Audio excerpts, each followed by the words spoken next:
Hi everyone, welcome back to my channel. So today we're bringing you it's just me.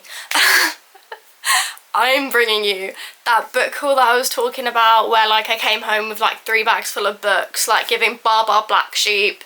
And I'm kind of splitting it up into a couple different hauls. Well, actually no, I'm splitting this one haul into 2, and then I may or may not have actually bought some more books yesterday. So that's 3 book hauls that are now, you know, coming your way. Because I can't be trusted. I can't be trusted. I cannot. I simply cannot. I just can't. I can't be trusted. Oh, let's start with this one actually. Basically, this is the second time I'm filming this video because I just didn't like how the last one came out. But we're going to start with this one. This I actually got on holiday and I completely forgot about. But it's The Catch by Amy Lee. So this is the one and only book I bought on holiday. I thought I was going to buy loads, but I ended up only buying the one. It cost me €13.50. Very expensive for a book. I mean, by British standards anyway. A paperback in the UK is like anywhere from like $7.99 to like $9.99.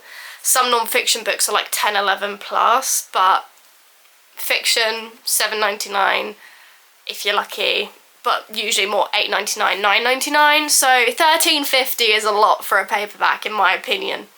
But yeah, it is The Catch by Amy Lee. So the blurb.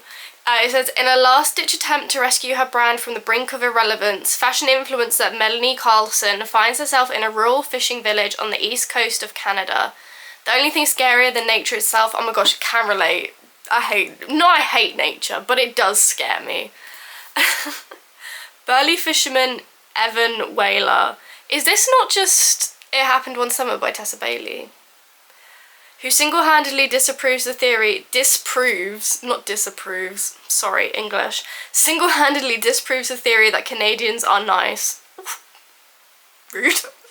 After a boating incident lands Evan in the hospital, Mel is mistaken for his fiancé by his welcoming yet quirky family, and in exchange for Evan's help with her social media content. How is a fisherman going to help you with your social media content? You're a fashion blogger, right? What's... Okay. Mel agrees to their fake engagement for just 1 week. Okay, but like I know I've been like pooping on it a little bit, but I do love me some fake dating.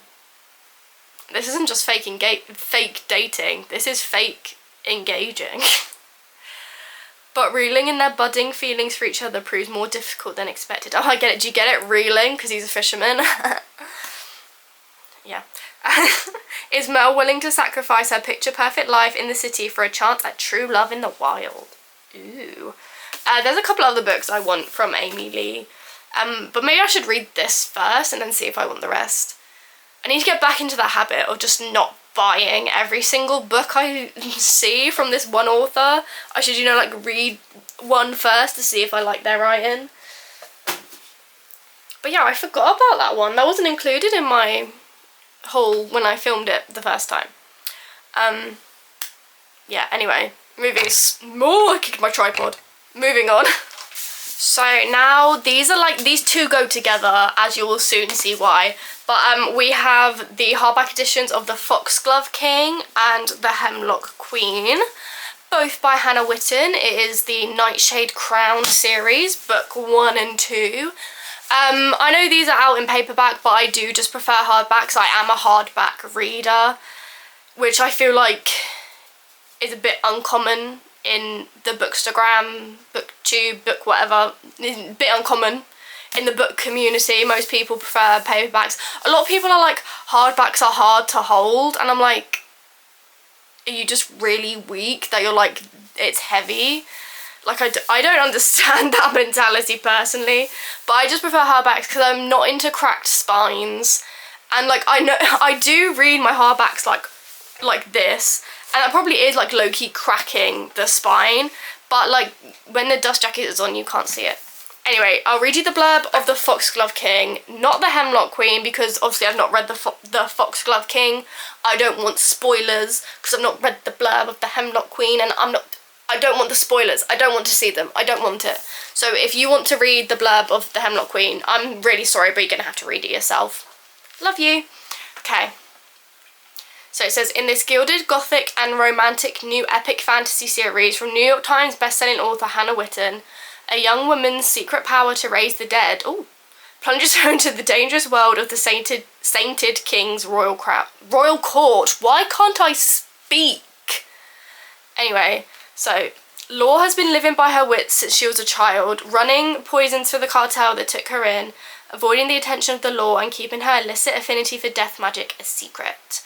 When a job goes wrong and Law is captured by the law, when Law is captured, not Law, her name is Law, L-O-R-E. Anyway, she's captured by the sainted king's warrior monks. Okay.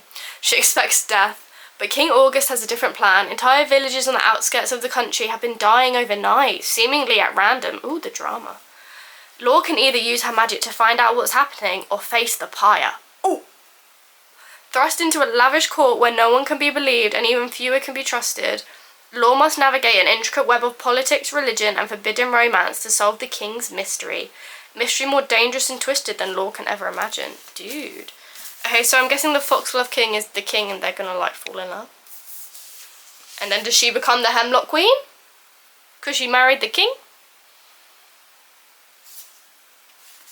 But yeah, they're cute. I think they're pretty. The covers are pretty. They're pretty.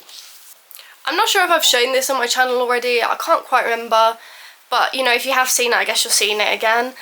But it's this really pretty edition of Pride and Prejudice, obviously, by Jane Austen. I think it's called, like, the Puffin... Oh, yeah, Puffin in Bloom. They've done a couple books like that. Like, they've also done Emma, which I also want. They've only done a few. I don't know if it's like a new range and like more's gonna come. But yeah, I've just got the Pride and Prejudice at the moment. Real pretty. And then on the back it's got that super famous quote. The one that's like, you must allow me to tell you how ardently I admire and love you. I thought it was love and admire. But I guess it's admire and love. But yeah, she's just real pretty. And this is like, guys, I kid you not, this is legit the colour of my bedroom walls. So like, I love... wait, no, you guys know that's the colour of my bedroom walls because I was filming in my bedroom before. You saw the colour, I don't need to even tell you. Like, but anyway, she's cute. She's real pretty. I'm not going to read you the blurb because, like, I feel like most people know what Pride and Prejudice is about. You know, like Mr. Darcy, all that stuff, so. But she's just pretty. I've actually never read Pride and Prejudice. And I have, oh, you can't see it at this angle, but, like, if you watch my bookcase tour, you know I've got my Barnes & Noble leather-bound pretty editions on the top of my bookcases, and I do have the Jane Austen collection of 7 Jane Austen novels thing, and yeah, I've not read it, and I've had that for like 3-4 years now.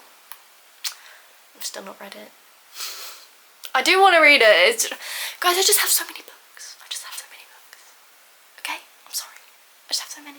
Sticking with the pretty books, we have the collector, I don't know if they're called the collector's edition, something like that, but just the pretty versions of the Song of Achilles and Circe, both by Madeline Miller. They're like Greek myth retellings, pretty sure.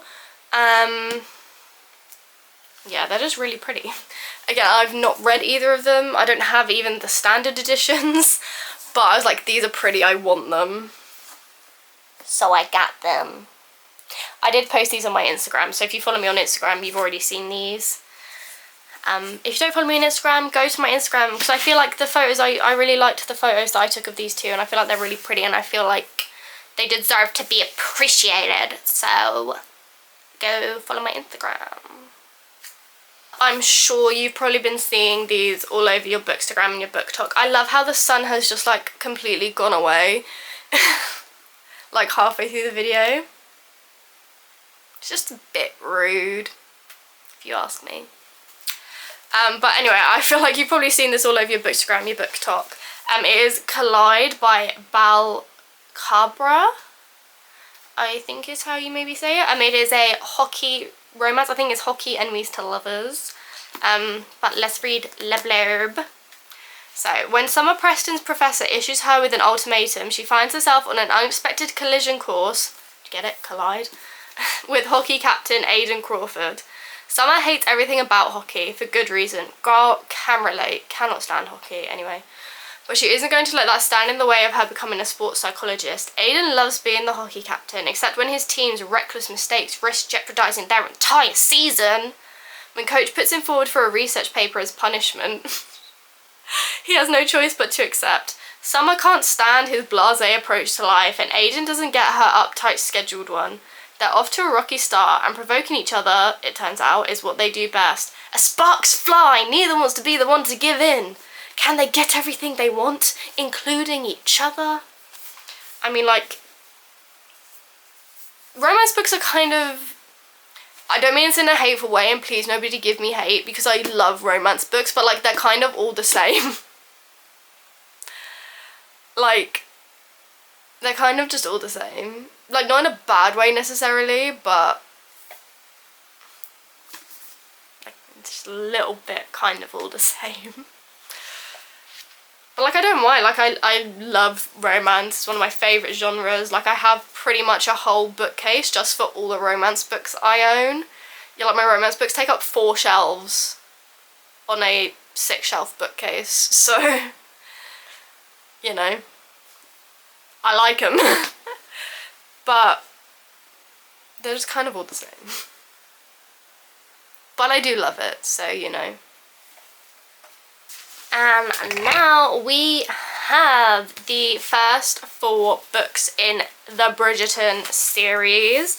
You guys know what Bridgerton is. I'm not going to read you the blurbs, especially not for all 4, but like, I'll obviously tell you the names. But the first one is Bridgerton, the Duke and I, and then it's The Viscount Who Loved Me, An Offer from a Gentleman, and Romancing Mr. Bridgerton. So if you're a fan, oh hello son, if you're a fan of Bridgerton on Netflix, then you know that like the first 2 books are the first 2 seasons, and then the 3rd book is, what's his face, Colin? Is his name Colin? No, not Colin, duh. What's his name? Benedict. 3rd book is Benedict, but for some reason Netflix just skipped him and went straight to Colin and Pen. Which, like, you know, we do love, but I wanna know what the reason was. I'm sure it's somewhere on the internet and I could probably find it, but like, why they skip? Why they skip? I've got these 4. I haven't read them yet, and I haven't watched the new season of Bridgerton, even though I'm kind of desperate to, but I know it's gonna make me wanna read the books, and I just have a lot of books and like ARCs at the moment that I just need to get through first, you know, before I commit to, I mean, will I even be able to stop at 4, or would I have to get the whole series? There's like freaking 10 books in this series, guys. Like, I'm being smart, okay? And then the final little book for this part of this particular haul is A 1,000 Heartbeats by Kira Cass.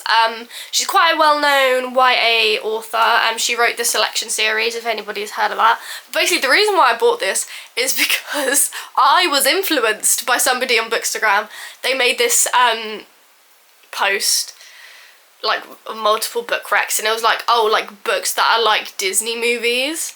And one of them was this, and it was like, you know, if you like Princess Diaries 2, read this book. And I friggin' love Princess Diaries 2, so that's why I bought this. So, Princess Annika has lived a life of comfort, but no amount of luxuries can change the fact that her life isn't her own to control. Hashtag feminism. Soon she'll be forced by her father into a loveless marriage with a duke called Nicholas for political gain. Why is, like, the arranged marriage always with somebody called, like, Nicholas? You know, like in Caraval, I swear Scarlett's arranged marriage fiance is called Nicholas. Am I just chatting? Do I even know what I'm talking about? Probably not. Anyway. Meanwhile, miles away, small comforts are few and far between for Lennox, living with his banished clan, the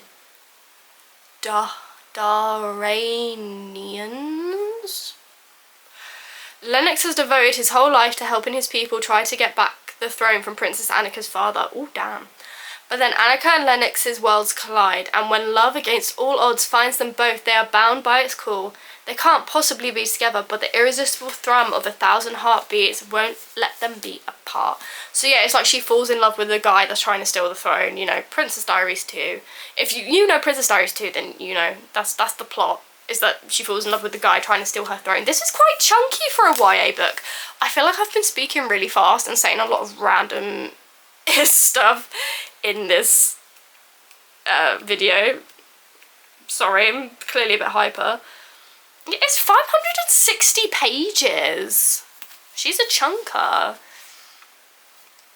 But anyway, that's that. That's that.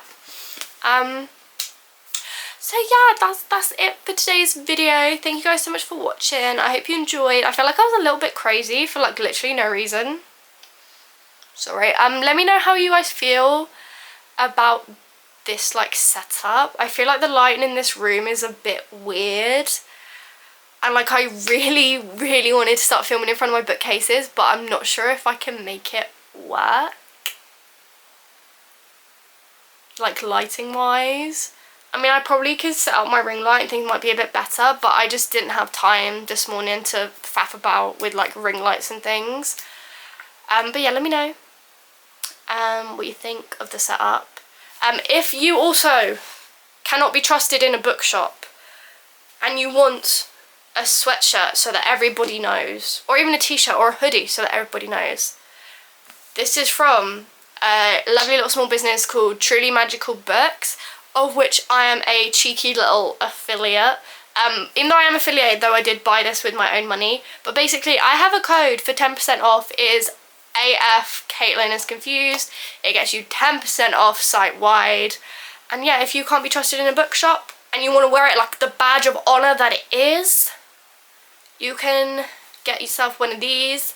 The link's in the description. I have also done a little haul of the 3 things I already have from Truly Magical Books, so I'll link that in the corner. So you can go watch that if you're interested. But yeah, please subscribe if you haven't already, and I will see you in my next video. I don't know why I've still got this book. Bye!